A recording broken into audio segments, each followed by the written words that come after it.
Okay, I think that's about all I can get off of that, but I will set it aside and I'll see what I can get off for my enjoyment later. Put it in the cup. Alright, so once I chop it up like this, same way, I want to make sure that I have nice slices. I mean, because when I make my smoothies, I mix them. I put you know, I may put a little mango in there, a little banana, and pineapple, and you know, that would be that one. Then another day I may have mango and strawberry. So, but just remember too, again, the reason why I slice my own fruit and freeze it myself, because of, you know, so that I can avoid all the chemicals, you know, because now just imagine if you, excuse me, if you have you have modified fruit, that means it's not made naturally, and then you have chemicals put on top of it, so that it can freeze. So that's what they say. But I'm telling you, I freeze my own fruit, and I don't need to put chemicals on top of it. So the real true reason why they're putting chemicals on top of it, I don't know. You know, what's really going on, because it's really not necessary. And you know, back in the day when they were freezing fruits, when, you know, my grandma, your grandma, and grandpa, and great-grandma and great-grandpa and our ancestors were freezing fruits, they didn't have to go and put chemicals on top of it. So why are we doing that now? I don't get it. So I'm just, you know, trying to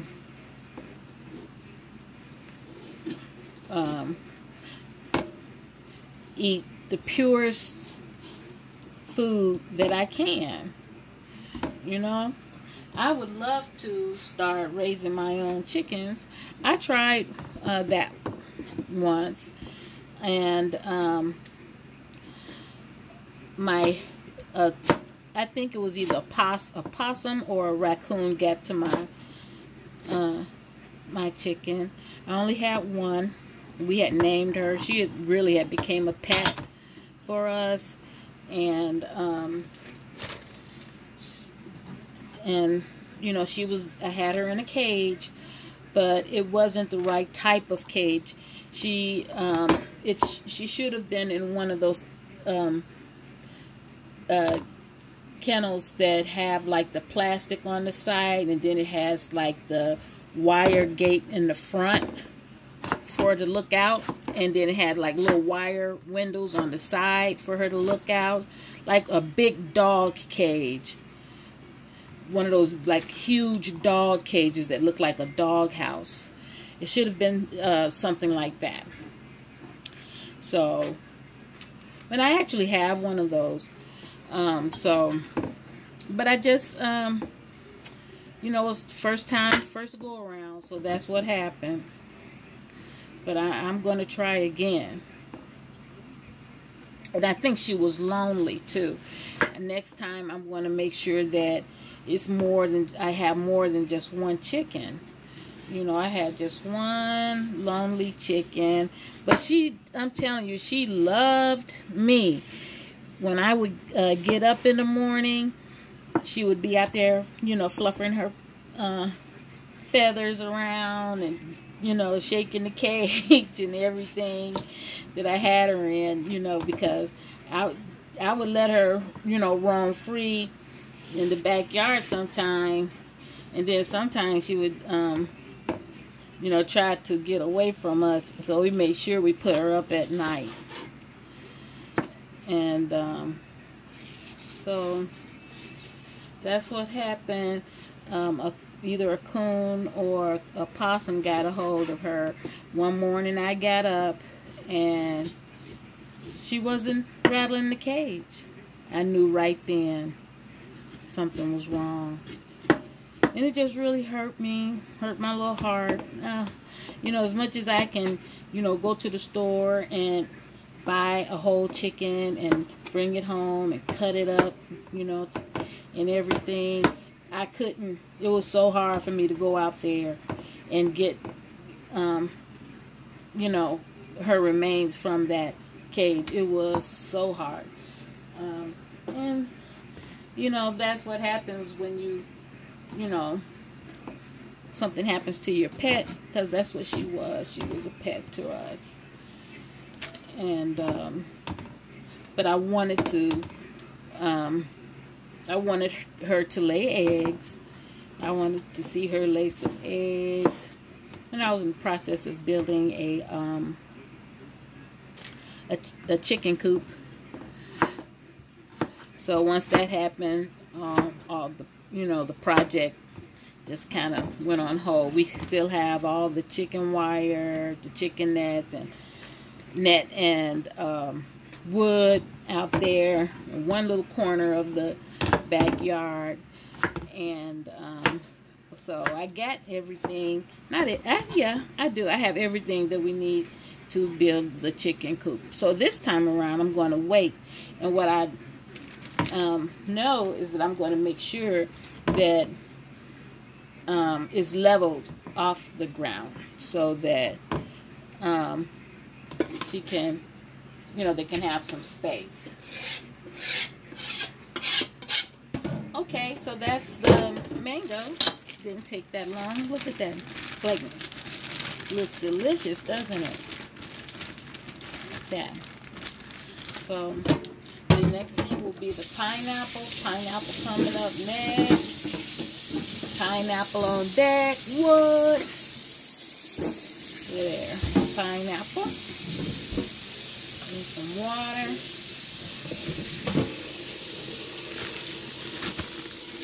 And if you wanted to just go in the freezer and just have some mango just to eat, just to get a few slices of mango out just to snack on, you could do that. You know, I do that with the pineapple too. The pineapple tastes so good frozen and it melts in your mouth. You know, and the mango is the same way. Look at that. Look at that. Now, see, I bought I gave my daughter one. I bought 4 mangoes, and they were 89 cents each. So I have 3, so that's less than $3 right there. Now, you go to the store and buy it frozen with chemicals in it, and you're going to pay at least $6 or $7, if not more. For this amount, this is a lot. If you get them in the frozen bag, it's just going to be just about that much, and you're going to pay like $6 or $7 for just about that much. But look at all of this that you can, you know, this is economical, you know, economically smart as well, you know, it's healthy. And I try to take some of the air out of it. And I don't know if that makes much of a difference, but I do. And so there you go. Fresh mango. I would like to weigh it and see how much, but that's a lot. Put this up.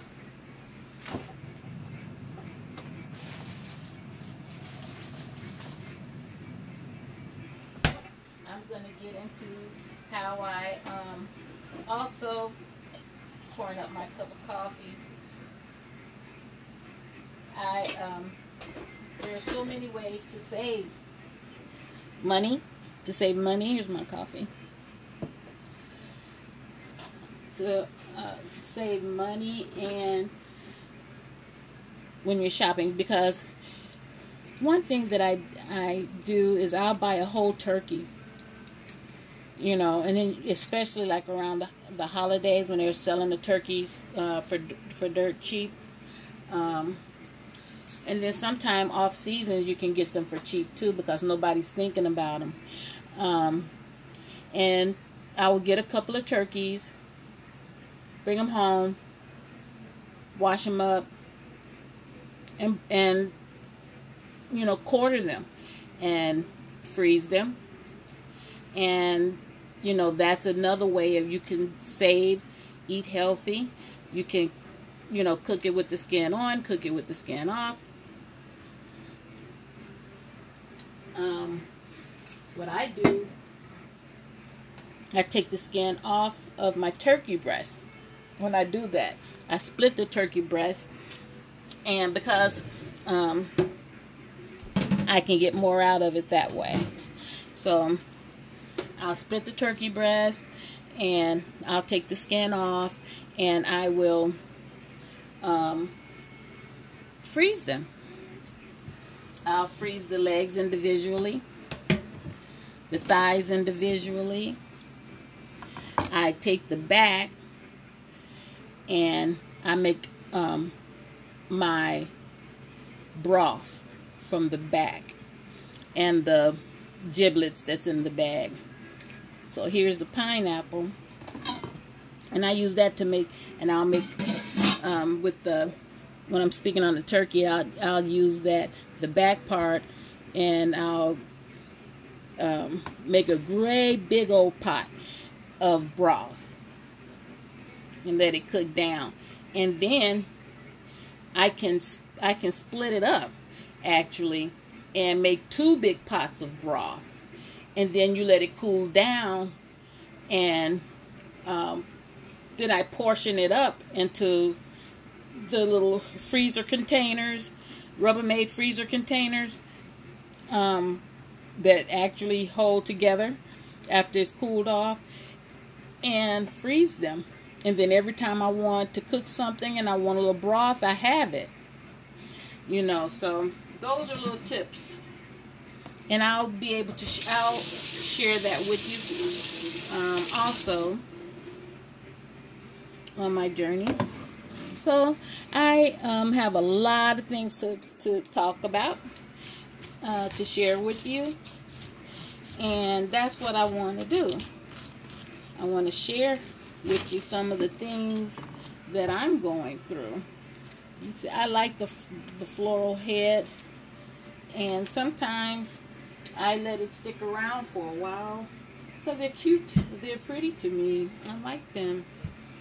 And wash it down and put it in a little tray of water. I have not figured out how to get these pineapples to grow. You know, I have a friend that knows how to get the pineapples to grow, you know, from the little top head part, but I haven't been able to do that yet. You know, I'm working on it, but I haven't been able to do it. So now what I'm going to do is I'm going to take this pineapple. I'm going to turn it upside down, and pineapples are a little bit more coarse, so I just go straight down on it. And again, I try my best to leave as much of the meat on. So I'm just kind of laying my blade on it like this, and just going around the shape of the pineapple like that. Oops, I have to sweep the floor because I got some mango fell too.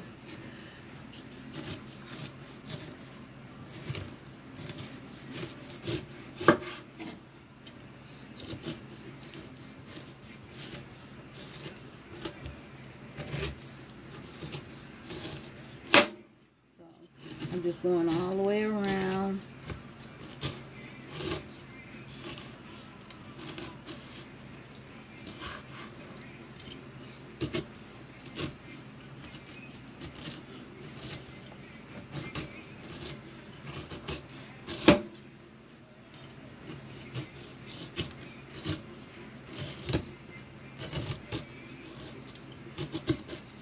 this.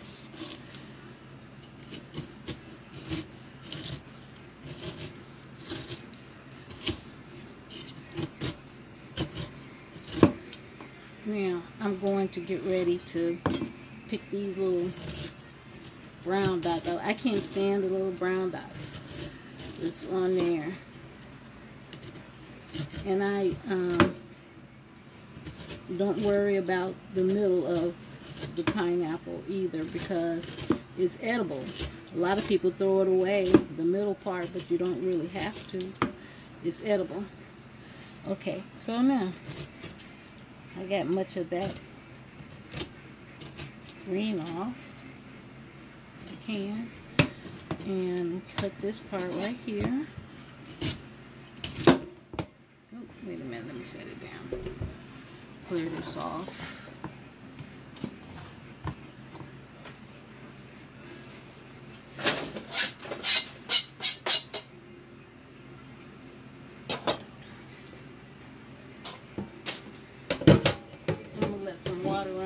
Pineapple for a minute.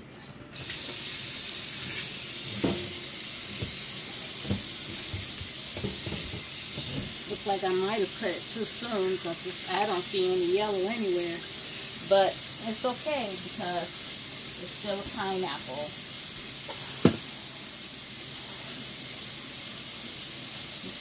Just sweeping.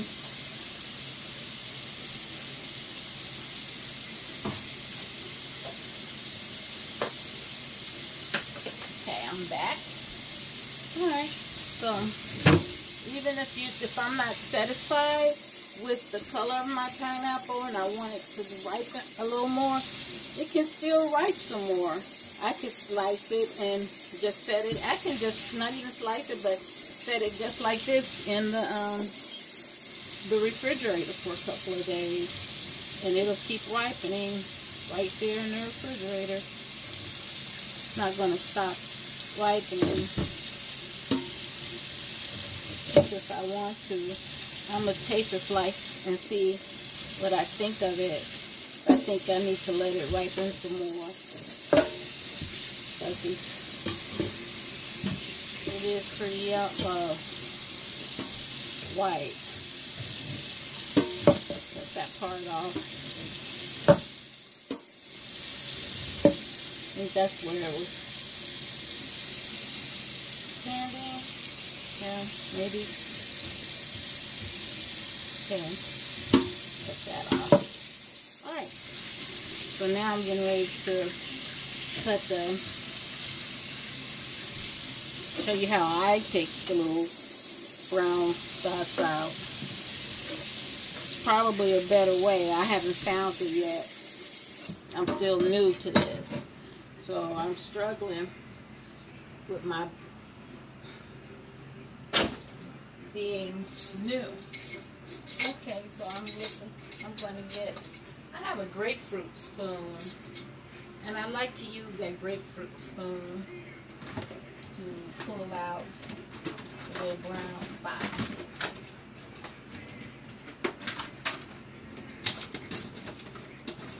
If I can find it.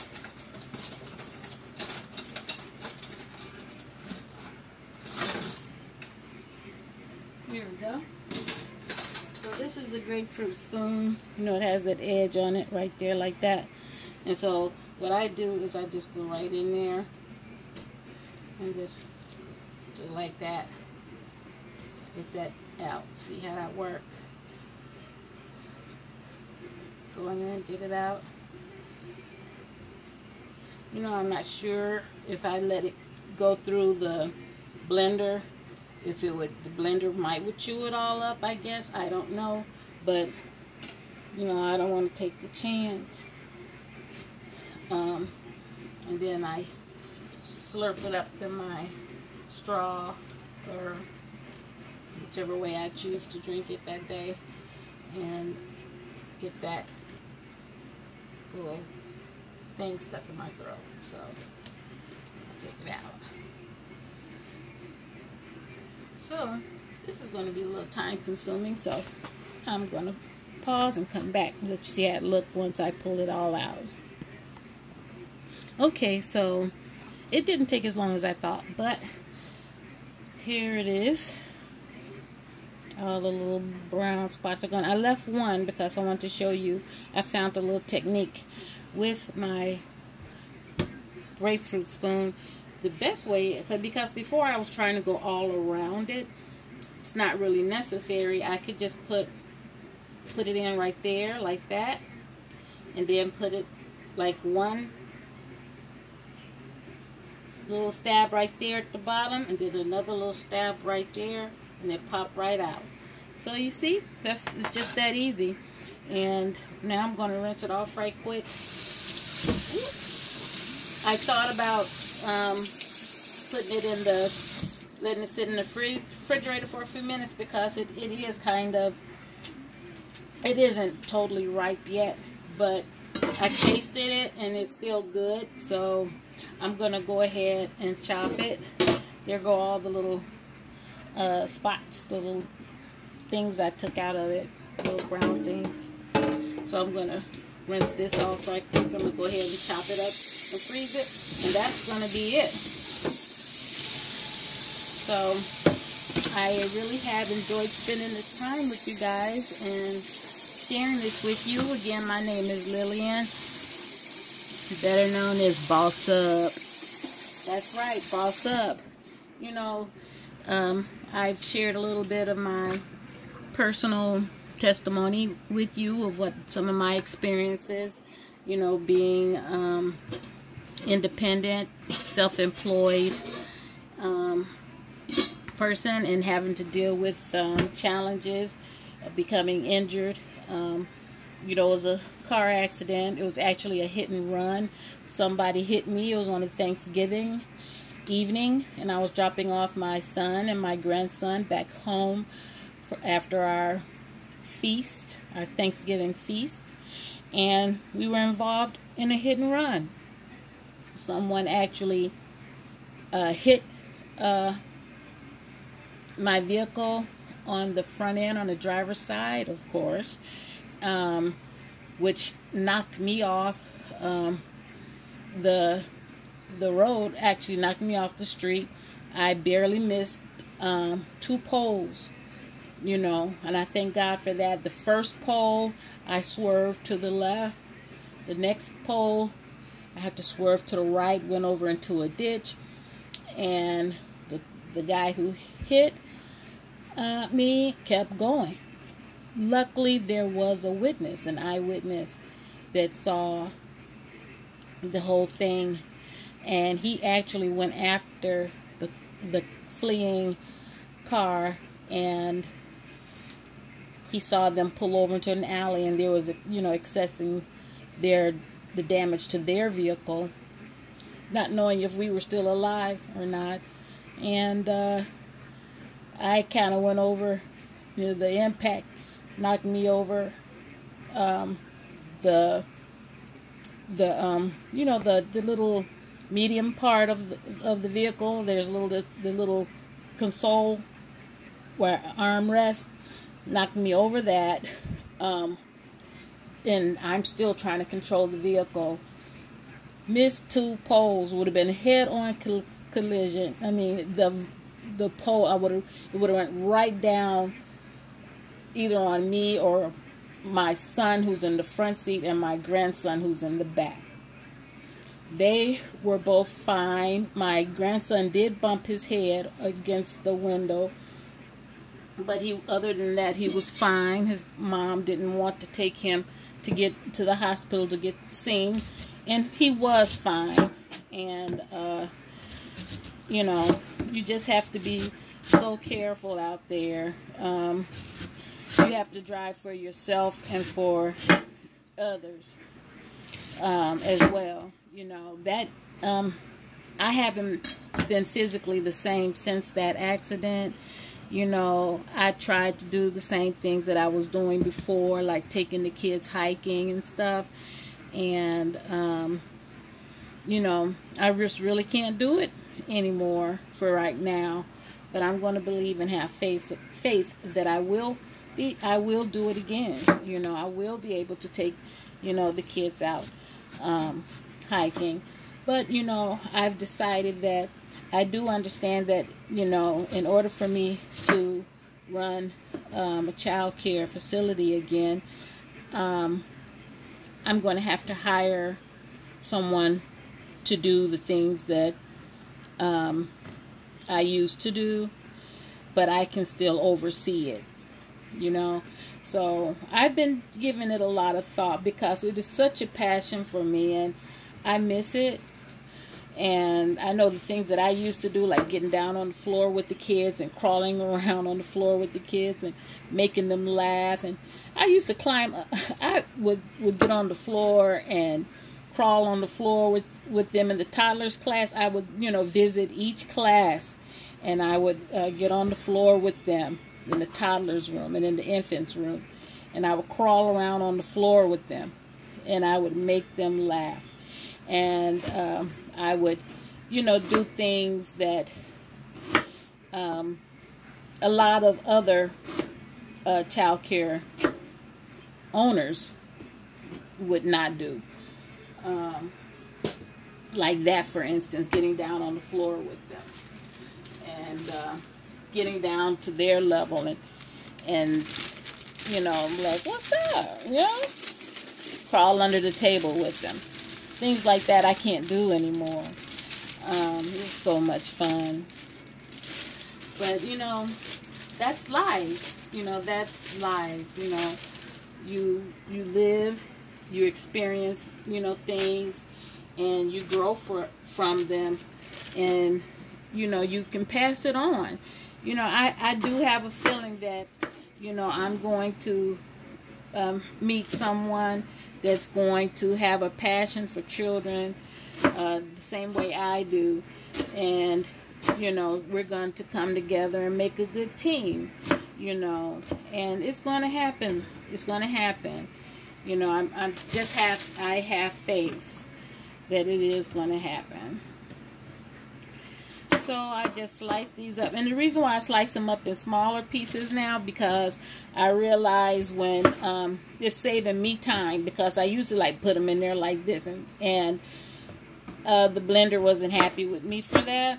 And so now I just go ahead and kind of chop them up a little smaller so that it can, you know, blend a little easy. And because a lot of times when it takes longer to blend your smoothie, that takes away from that texture that I like. I like I was saying, I like for it to be, you know, creamy and you know, almost like ice cream. And if it takes a long time to blend it, then your fruit is in there melting and it's getting soft, and which is still gonna be good, but it's still, you know, you're losing, for me, I'm losing the texture if it takes too long. So I got to taste this pineapple, even though, you know, to me it looks a little whitish, and I'm used to it, you know, pineapple being yellow. It is yellow, but it's still not as yellow as I would like it to be. But it's still good because I tasted it. And it's still good, and it's juicy. This is the bottom piece. So I usually try to cut around that a little bit because it is a little bit more coarse. So I kind of cut it like that, and that bottom piece is really hard. So toss that and get these in there. I mean, they will be good in a any kind of drink. I love pineapples. And like I said again, you're saving money because, okay, I got this pineapple. I think I paid close to maybe $3 for this pineapple. But when I finish cutting it up and you see how much I have, and you compare it to how much you would pay for a bag of frozen modified fruit with chemicals on it, for some reason I don't understand, you'll see that you're coming out saving money, and you're healthier because it's not modified and it's not frozen. I mean, it doesn't have chemicals on it. I asked someone what they think about the chemicals that's being put on it. You know, the first time I bought the frozen fruit, I didn't even check the I didn't even read the label. I just got it home. You know, I was excited. I make me a smoothie. And it didn't taste right. The pineapples didn't taste like pineapples. The mango didn't taste like mango. And I was like, what is this? And so I looked at the label. Then I read the, you know, the label, the ingredients on it. And it said it had some type of, you know, chemical on there to for freezing process. But, you know, really, it doesn't need anything on it to freeze. It really don't. And so they're unnecessarily adding chemicals for no reason. So anyway, so here's my pineapple, and this is the last of it, last of my fruit. That means that I'm all done and I have to say goodbye. So here's the pineapple, and it looks so good and delicious. You see, it is yellow. I'm just being picky, but you know, so, but anyway, because I know once I cut the head off, I was like, uh-oh, because you know, when you pick your fruit, you're supposed to, oh, it came out, see, it came out. You're supposed to check you're supposed to pull one of the leaves out to see if it come out, you know, voluntarily without struggling, and it did. So, and so like I was saying, now look at this big bag of pineapples. I can't even get a whole screenshot of it. It's just so much. And like I said, I probably paid about $3 or less for this pineapple. And you go to the store and you buy a bag of pineapples like this, you're going to spend close to $10. So you come out better, you know, doing it yourself. Well, I want to thank you guys for spending this time with me, and I really enjoyed talking with you, introducing myself to you and what I'm about. And I plan to bring plenty more videos. This is just the first one, and we're going to get to know each other, and I'm going to share a lot of tips with you on saving money and eating healthy, and some of the other things that I do. Thank you so much for your time. Have a blessed day.